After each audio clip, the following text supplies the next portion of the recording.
mala Facebook, mala nuar bai, mala medit, mala magwa che energa tiang wa. Dong chiang bu guja gwa bo chawar. Kon mo ya did matot. Ya medung ti dinembe ka nga chawar medit.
So,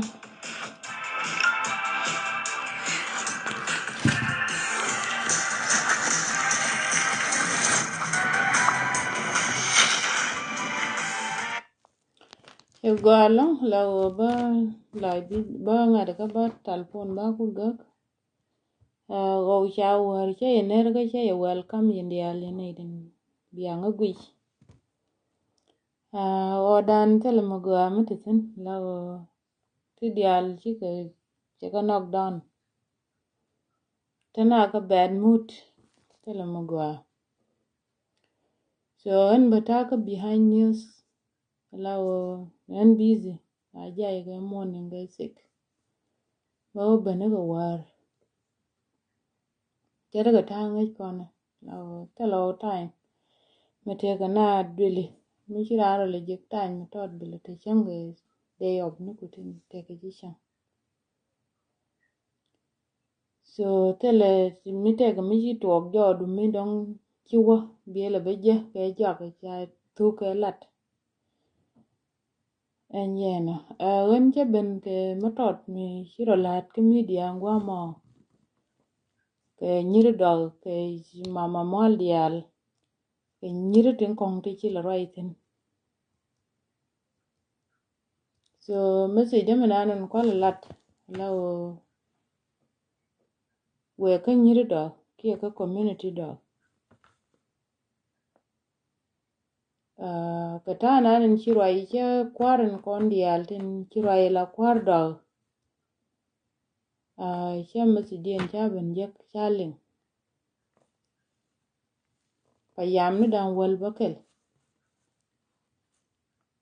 tin konin chala do kiji mala kikana gor bu wei badal I don't think that I'm chi dol ka dok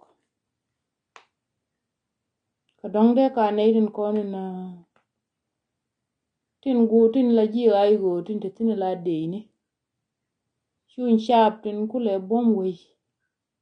dia waje charo din ger re kam nanen tin wari te gatin ine ki mar mi chalo o quiz tel manonga de mama mol dial ba de jo malish ka tin dial dong kiling ka community mila community do riak mi che tuok ka tere de mi je mi che tin la te ka tin wan kwar chi easy mete tu dwe lun yene yeto te yen ke bi ne ne dial mete jodun la te ka tin wan te ku yen ke pes ke chi atung ne ke lat ken dial ke chi atung ne ka loy ken dial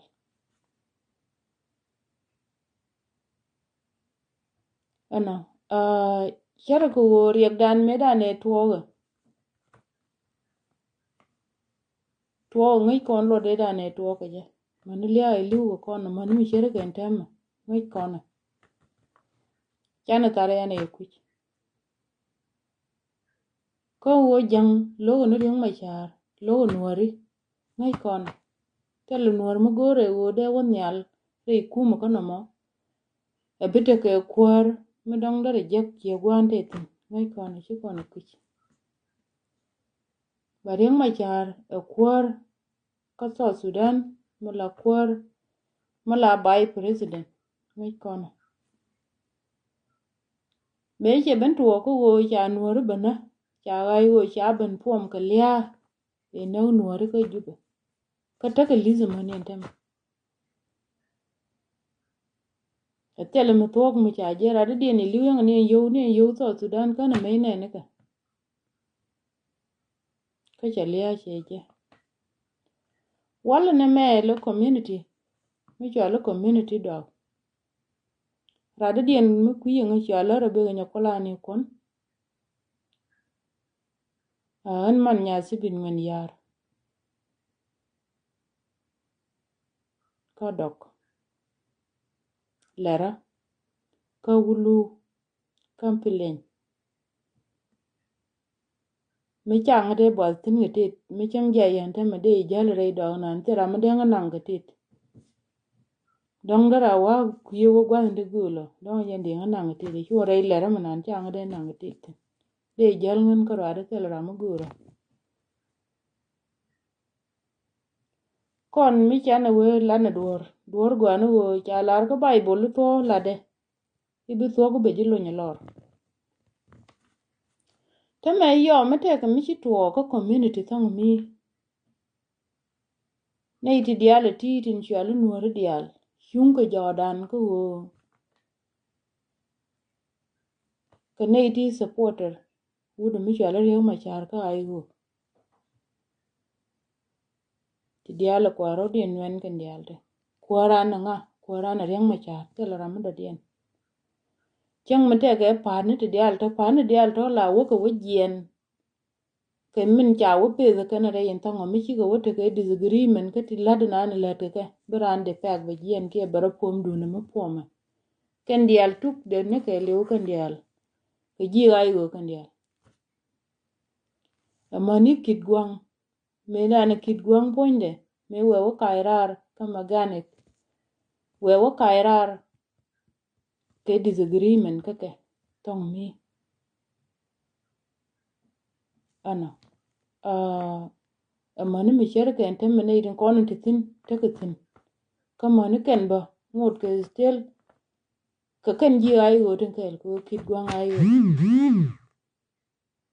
ke ai go wala na me chang edan kina rodien je wo kon kine tin kondok te ga ti to no ke nyam chu na kai nyal chu na kai nyal chu mu de lar no dogo wal de na te ke chu ko mu gwe ke je wo ramananen ko le support ki ku le ko nas ano kara ndun yene to ke bia jen bia lara wono ko ni kine tin ko kon ji mala bia me dong mi chi jen we na dong de we kana bi yene nyon na yo ja we ka ke je bia ga kara na randu ne lar ke nya lare ke nya men duori randu no ya randa ngara la nyara lo ya randa mi cha dab chen ko kon mi la gadan ano mi je tuk duel ki je family ko kon mi la re je ne me chara lot kana irin ko ken bi kulo wedi chen edan cha la den po yimo ko te kana irin wandi ki kairar ti to ti ai di ni ti tere na tu duel kon kon no re dia ba lat ba wo je ke ti ai din ti yaro den pom gwa din yaro pom tin ye ma ngai ne ye tun duel tin ko ken bi ka kairar en wala na me kine ti la kwar we kwar dan wal bakel pa yam na dan wal bakel kikana lari no mo kine tin kine da gor dora na me kondok kine gor to lo binada ano mi ci chieng mi ci al mama mol dial mi ci gien ko roi mi ci mani an changen ba ci loy de ci je ko ling ba i ling ken ta jara jalo toy ko kan ge ling to ye lo pi ni ge sig ni mi da ne ge runwa pa e ben ge na nyi tem mi ci kwar ben je ci ko baroi la o jen be ngun yala ka jana ling mana la ba ko bire bana be je kwena I don't know what going on. Ba gagne ba ratin chakaling gwaba gwa lada bete ne ideal ngwan wifi yo je ne ideal ala ba lo lo ana wo ma ga kana do lengu ni wo kon jule ra me ana ba le walin ga re ku da manan mun ku ga na enjena mun kunya te mu ko lo ka lai kana ngai ba wo mula da mu ko mu ro lat pan ge la ro mo war kana ngai wo lengu la re da ne pin ba wo mi je ku ben chen ya ku ben pa na out ana cha kwar ku be ji ga rai very clear ko kwar dan wal bakel ka pa yam na taro ko le wini mi do tel mi do tel ra mi do mi banya me berar e be ben quiz ki e be barai e bele dok dere te chuonde ko me jel ko na te ma ki liu kon ko nuore e chang chi e reng ma yare chang chi e gadok ka chi ale te nuore tin ko ki ne te ke lis ana ka tuk duel me mi ci berar ke kwardan wel bakel ma gawra re nuore titlis ma de loy na jejo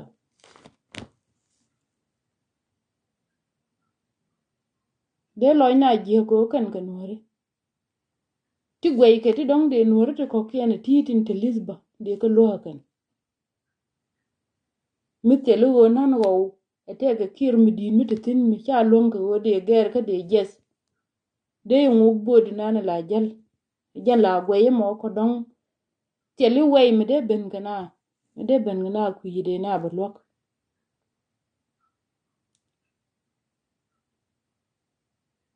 ko ger ke ni ja ke mi jol but ndi nan kan bo cha ji ne ti wo kor ya de lungu mi de ga ger ke ni mi go kan bo ni de ni ko na la jal ti de na wo lok wo de joy ne kan wale community dan wo chana jel chana roga kan wore de loy na ji ke no re ko ke ni ti che min but ke lis ke nin ke lis we je de ka par ki de kwiz ne na mi chingi nyam mo ni la mama mo liel chan ke barar e che te ke ri ti che lat so de lo je ka ra yen wo ne no mo chi ro de lat chen gwa mo no chi mu gwa chi ne no ko ne den ko mi cha la le de ke ne to e dunien ko ro dien ra mi chi je de ben ya la no rew de men do dien en wo lar ke je ko ne chi ne do ri chi ne ya lui direct bine e lo ran la wo ne wo lat ke do mo dong de ngai di ne den ko ken ko te ke nyami ci roi ni nan je lar ko ni chine idwara loy eno la ne ya wo loy ko dob de dien mi dong kana ka mo lo no nuor dial ka gwe ke ene ide ko ken ko ke ne ti de na lo ko nuori mi te me la rong de lar ci chang edan me ci mabudol me je ben nyal chine ben nyal ge ja wo min ci lat ci ma gwa de ran boy de lat chang ba wo len ko ndem pe bo me len ge je ber war tuwetin en wo mi gang nyama jeg loy de dara chuong ka je ko gwe ke yedin ke yene ti la nuori de lia nuori tin ko ken de ngai kan de yen ngai wo toro de yen ga piel ke chie mor kun ban mi chen chi yen te tin ne chi yen te ngwa mo ga kanana dara wo nana ko ran mana ni yemanan ko na te men ngwa me te kon ke chum mi dara ni chum na taran ge du ne mi dara tu la jen dare ne to dare ko lo ko nane mi te tin dare yu pes ke ne to ke li ne inte sin mi ba dor kula lar ke te ke mo lot ke ko on ko ra ga tiendun ke bia ka nya le la wo bia quiz bat che go din che ma to la go no lat ke to kon te me ne me ye la clear tele me te jor tele ram de la wo kwar pa yam ne dan wol bakel tele ram mo jor ko do mi de we te jor de ka de ni ai wo ken dong de we te jor tin ta ko re ma cha kon te me bom na ke chap te chen ke chap ken la bom ku mu to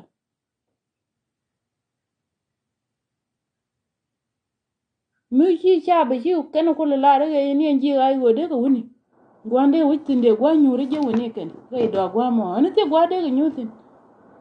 ko wi mu de ro ku chang tin gwa mo ko de ko nyutin ko ne to chi ka ji che men kwa la ro te lo ga ai wo ko te de bab ni je no de yon kwor nan ken ngai we la de ni ko mu baba je woni ne te lo mi chwa la ai wo ko te lo mi chwa la ji ba kula ne kana ba pa din dien ko lo ko ne rew ma char po ne pan ko ba ngai wo rew ma char e kwor mi ya lo kwor ai wo lo ko ni liang da pan bi ko kula te woni agani ke ji ku mi yemen ke ji ku malar ke je nya ma ke le lo ai ko gwe ke ye nei ti dong de na lok la nuori de na lok ka par ka de na lok ke tin kon lat ke ana ko je lo de bira na ba ga da rai chuong ke je ko ke yen che ma na da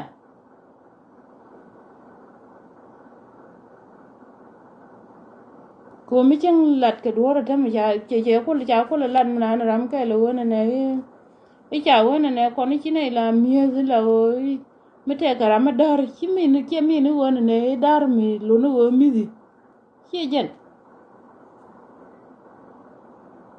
chi o mi di ba i je nga i jen ram mi cham je mi te le mi jel ge ji chi o mi di ko kon mi di bi cha e wo mi chi duor be ne chang la jaman mi dung ti ge win mal ga ka run bi ne din ko ken bi ko kui e jen mien ka mo wo nga ga dare chi mi ni wo mi cham mi ko nga de ko gwa mi chi duor jo i run bi ne din ko ken tan nyam du bi ko kui e jen nan la chwal ke no me chi ro la gwa me ko dogo la wo chi mo gwa mi la to wo tu ko chi mo gwa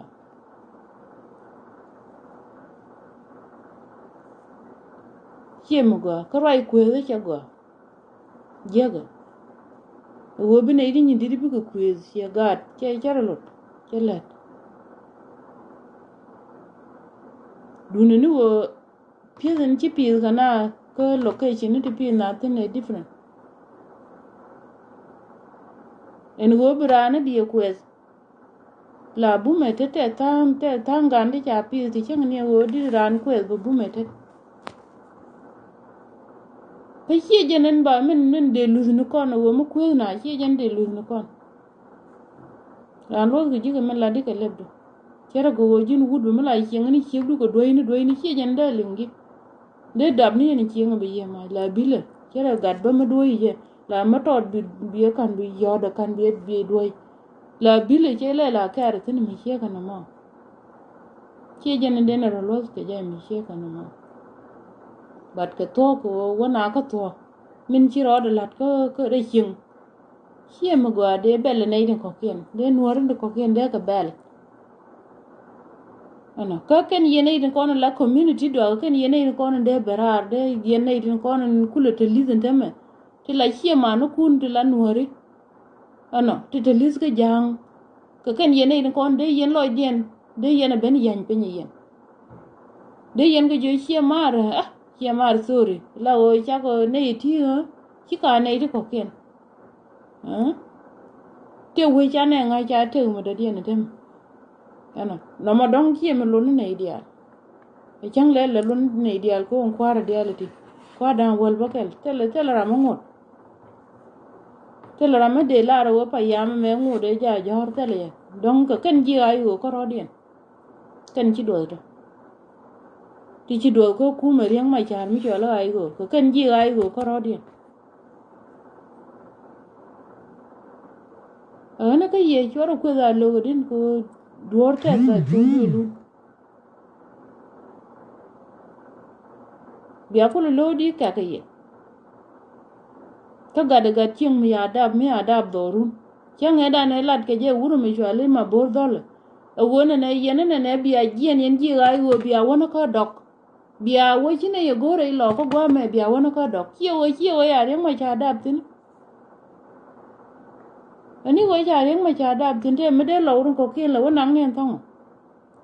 mu wo i kare do arien mu ko nang na dok chi wo re ma cha ro kwa so po no ni jan la ko re ne ji ga yo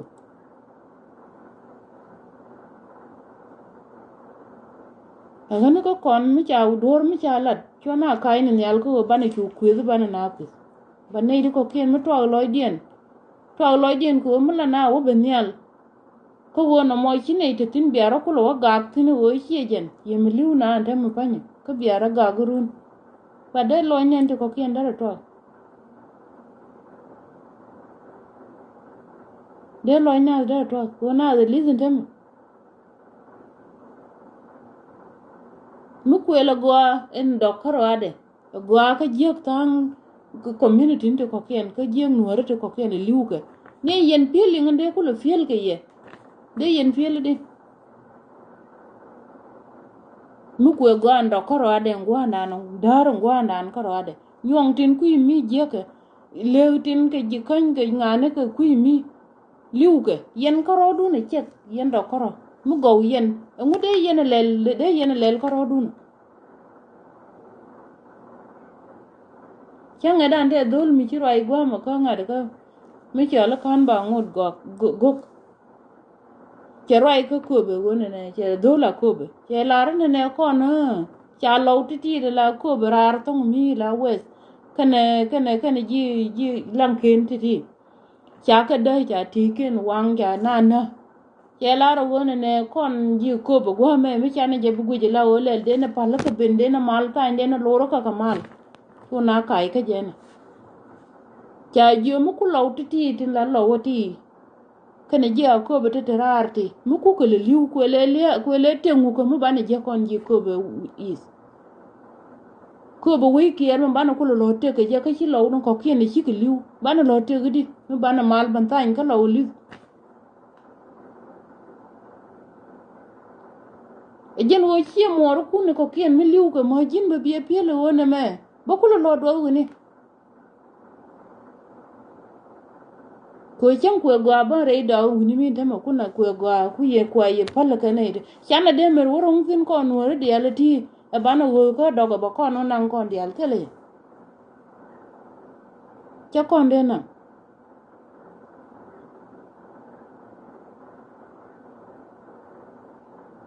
cha ko de mi na ba de no go tin yang ne ma kwa ka nan ga ta kon mi ko gwa ma ko ro de chena de wona de ko de rong tin chang ne mi de cham ta gwa de jek tin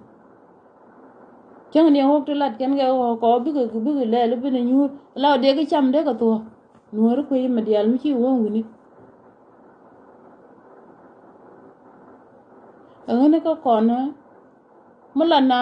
la bakanyal ku wo bel ke ye la o chora gaga ko ring ma chara gad mala gad ko kon chang mu kwa ta po da ke nuor te dial ta te liutin wala chona lia go ine ne din ko kien te la ta po te re ngada ke ring ma chara korun ba gar ma chara kamu ko koro wo ben binara gak tin run na mo dara go te ke tin wan ti je ko long ko community ko kon kwele wo chie ken kon nde ben ke ngan yal gwa me go te ne mene ke na chie ken lat ken wo wan kon to nuore mila kori chup tu dwe le mo be tel te milar yene ke gwa ko bia sel lok yene ne de ko ken ta ke gwa long na mo jego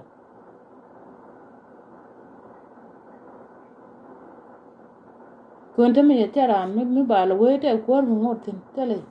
e kan chaba kan tera ko kor ke ji ai go ke len tam ngai je puj medan puj che je long me che chup che liu ko le mi di yen dok la o che liu long ke u ki de medan e nyina re ga che pes re mu be je long be je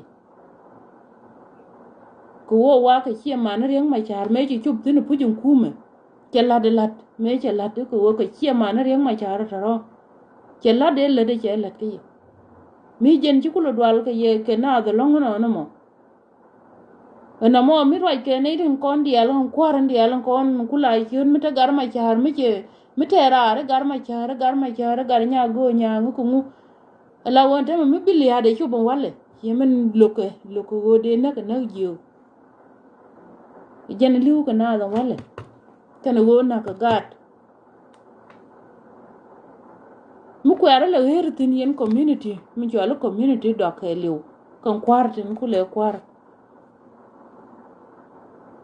gwe jen this time che bi che ka ta ka te ko ring ma char jang tele mi ngai ni won ala wo ke ku dun yen che mane ala ba te ma ton ba ngai cha ku la ran ne chi te che mu che la ro ko du mu che mu jwe yo ke ran mi wut ke che ka nga cha wo ko du mu che mu jwe ba ne no ka nga ba ka mal ngai gwe ke ro en ti ring ma char mi no ko de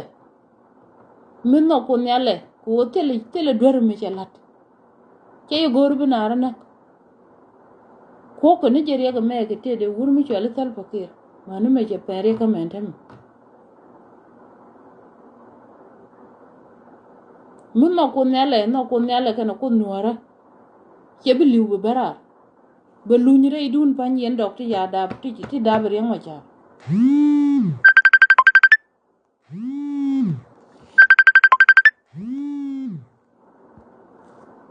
be lunyre idun ka mal le ba luny e bi mi nyang nyang en cha le nyang nyang e be waloi wuro me cha le tal pakiro kana ne ke ti cha la lwa bang for no reason bi kun nyalen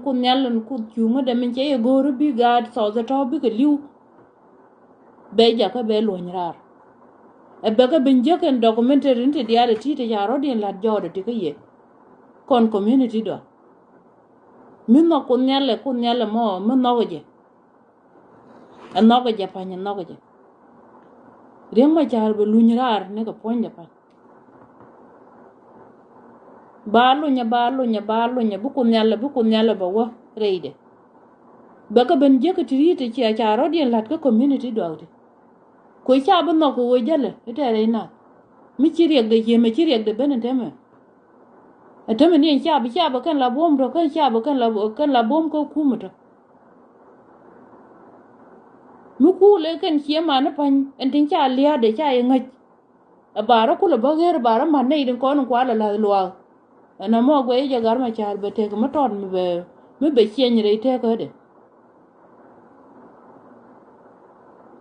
be te ko ton be chen re te ko de man no ko de che bi liu be liu ne be mun kai ke ka ti je na mo tele koran mi chen wor je ko kor mi ter ko run bara wonyo jien bo mar ke ra mananen pai je wor tin te la loy du la ku pono long ke je bu loy du bo pono ke je long ko che i ban pin che ko wor je manan ke je ra mo ko be nyo ban pin be chiara na ke pin bo mar ke ra mi be nyo wel jo la loy du je ko long ke je ra mo ne bat ko din dini jen be chon kel ga reng ma cha e bir reng ma cha lunyre chi ma ne tri rei kwar dan wal bakalati ke payam na dan wal bakalati ka dok tin chalare chine gor en go be te kam bi dok da gwame ne dial tar ko ri chi dor ka wo lar ke je cha bi nyon na ka na gai tu de dan chi dor e diet radi dien mete ko dwor ngai ko na ne dial ko pai tin te me ko kui ko reng ma char cha de na ka na jiu te ke ti lo ka gar ma char ba cha ka pal ko mi cha la lwa ka yak ni jodu pun jodu mi ya yod je garan la gagi jodu min ci lab ka cha yandu ka ci rana wo yod ko yod mi je la na na la wor juk le ko jodu mala ka je lwan wala ke rong kana gatin ko ni yen ka bang ba moy ga na ka sara lor yan ka bang kana gat un ya la pot kang ka tin yen tiene te kon ni led nga de ka de manan generator yen ga jabang gan mu dum ti e le mu che duiro e led ni jen ti mi tele polting mu te jere kum ko le de dung reng ma jar e jen la rek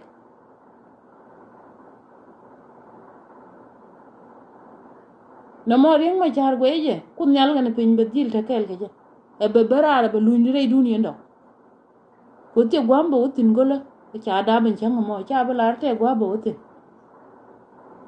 mi kwel yene lizo wala kwel je lizo kwar ga dan wal bakale ti e kwel kene lizo wala ka tere ile pat che mo go me de na kwel ga je ka media e chang ne ra ma rot ko kwel e do ko ta ka ne na de ga te chuo ko na re ile nya mo ka boko ni te me boko ka me nan ga ngad ka ngu ka re ile de indi ri ya gar ko ulang ya tin ryo bana tin to mi kalar karwai mi chia ke ne me banara ri chine ititin kondo bat chia ma nyangan lus chia roi mugo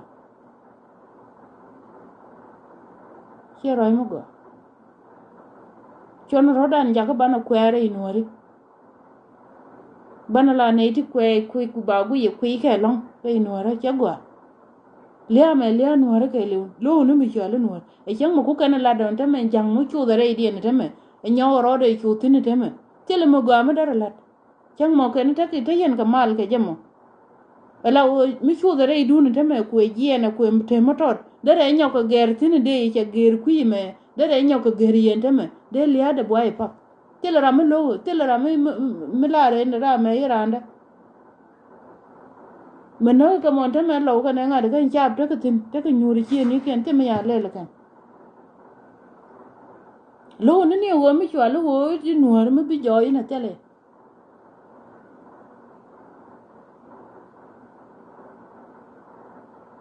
ở cái gì mới chả cái gối cái mới là rồi mới chả nên cái đọc cho nó nào cứ này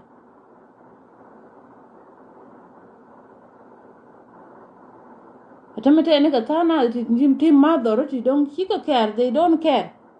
ti chika care ti ni kan dok pan chika care ka lia nan le la ga yu de la chara je ala ka human human ti ha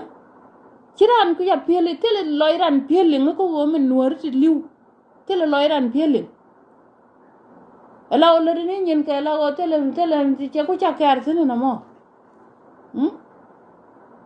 rongo karamo kariya rongo karamo taramo riek de rongo ja agane ka kona chono community dan chane jabe jaka ba kwal ba kon guje la nei ti te ka tamdon chegwa malat ke je kulna pu ke liuna de gui ni rieng ma chara gad mala gad dan kon nei ti chala dokte mi liuna wala ko wo chi ba di lo nyaka ala wo da pe je cham aga nuara e kwor ngayen e kworun mi cha mi ya ka la tu ko kan de ndan da ko ra ke lu be to ba be je mi cha la ya kwor ka cha ji ga dial ya ga tim ara ne ka dial ne dial da ke le cha ga tim ne dial da ba po ne be je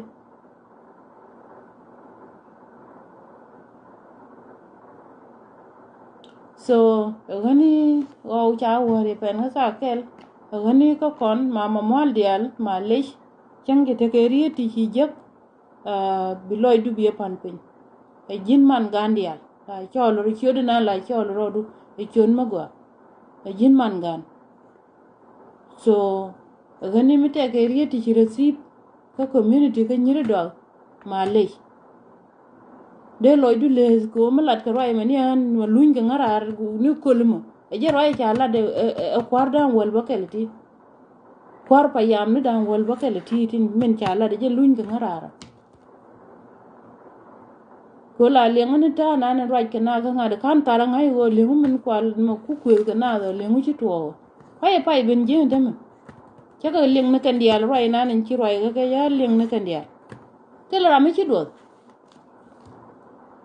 kabi kana ngai wo chang do den do ko chang kwa palangwa mo ngo de telum ba lo ngaken re nuara na makele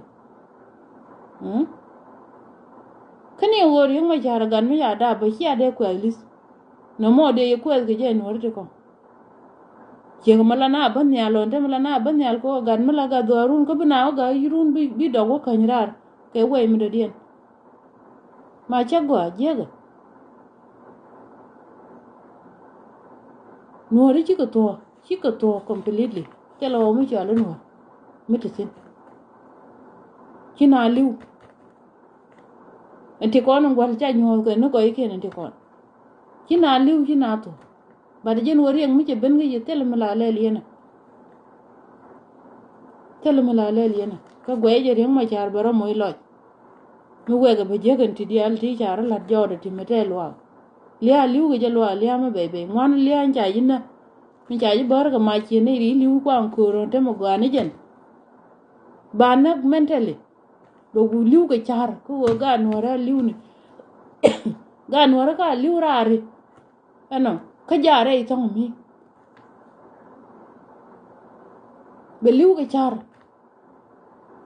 ngwana ra mi ana re ko mi de para long ti jin chagwa ti jin jega jen jet ka loy na da ko diet me la diet nuora cha de na ke je ke dol mi de ku lo be ni chi ma na ra ran wala ti ya da jege chero lo ba gu ye pause but here pause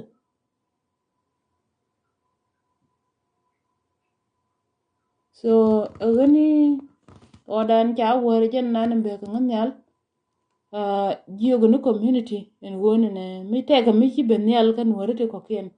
chona kai na kan wore te kokien bana ga kwis rieng ma chara gan mala gadan kondok e chek ma dab kutin ka jen kab ne ideality nim chere ke meda ne ye bene puite ga ti bala long ka ye chang e pa ne chi kor me che to me chi ke chu bi dor che ma ne rieng ma chara nim chang man pale ka na pal de man pale ko chu no ko dob de ko mi ro kai re pa da che lo chu go ro ko atin enjen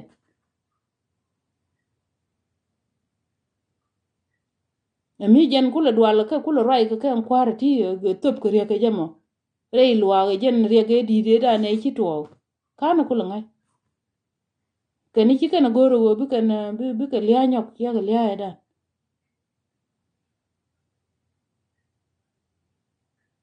chi wo che de liu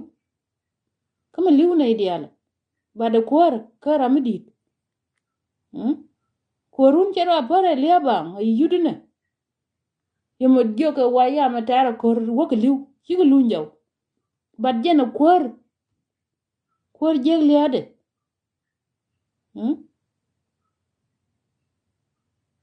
jeg liya de ko ya power ka ye kaka yen power ka jabatu mena ka je ka na mo shi de wo beni ni kwar dog di aldan wal bakal de wo beni ka nyale shi ne ite tin na mo ena lat ka me shi de te shi ate tin de shi ade goro wa balo ni be bara wonte me ya ku ne na win mon ke le won min la ro daga ku ka wono ani shi mu go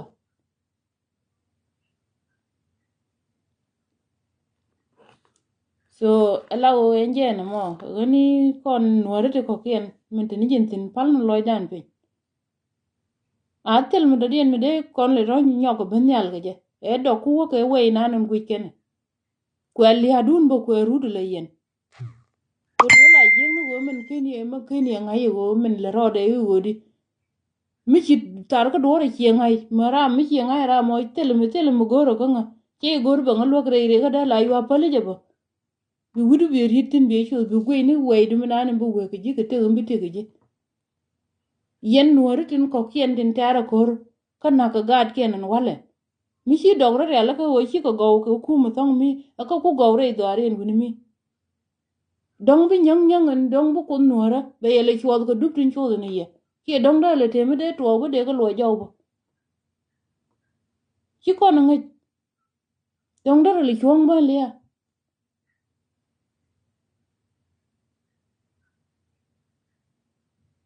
ba che ro mu go je ga lo dor mi che ben ba lo de ra ba lar gwande o ne me che go ka mi le ne din ko no go ke te riek liet chi riek ma tot riek ma di mi na ran mi chi lu jaw chi riek ma dum tit la o di de ana di de long e chang ki ran liu da yang ra gwan tar mi te ge ji ke ter mi gag yen yen je ke ter an mi chi liu la o chi ku continue ni ter nan te ye kam dun gag dun nan la wi ke bi o gul ko chi ran na ma che bi lu jaw chi ran de lu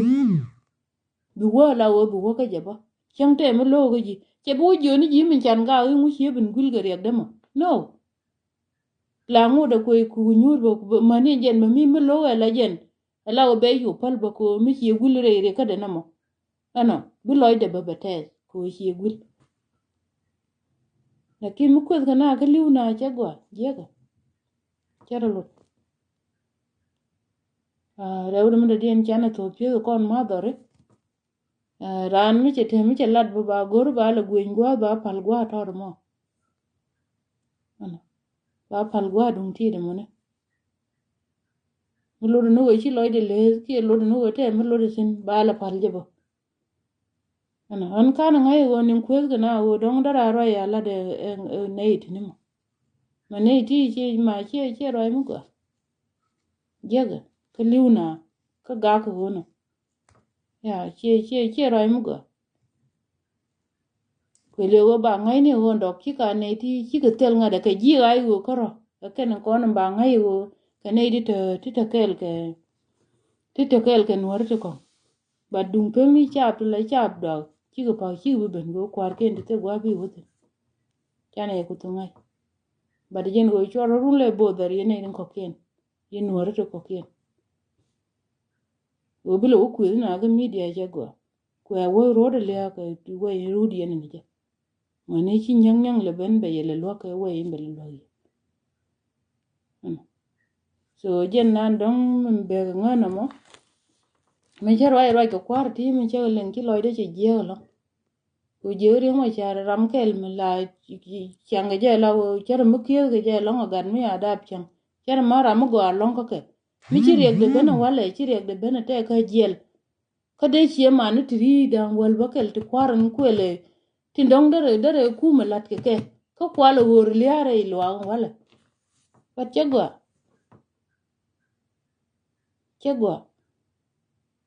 mi je e very sad agwa baka ling tin ti diala ti baka ban jek tin ronan bu ko da kamrar be ngai won chi mari chi gulta noda na ka ko tate